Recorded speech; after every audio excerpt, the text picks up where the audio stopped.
The video of our 50-ton Carver machine 5303. We're going to do a solder test. We have 4 blocks on each corner and 4 pieces of solder.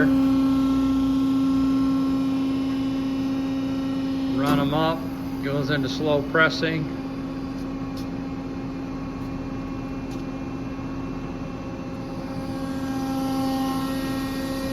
Here we are at about 35 ton approximately.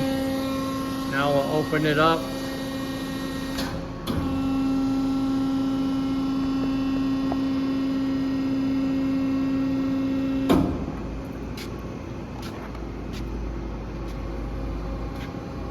Here's the front corner.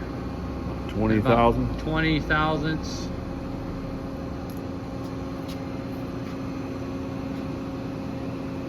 Here's the front right, 20 thousandths.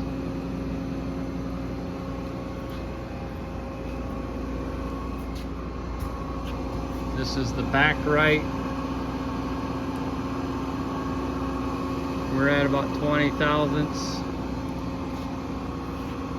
And the back left, 20 thousandths. About 19 and a half, 20. Yep. And that's the solder test on machine 5303 50-ton Carver.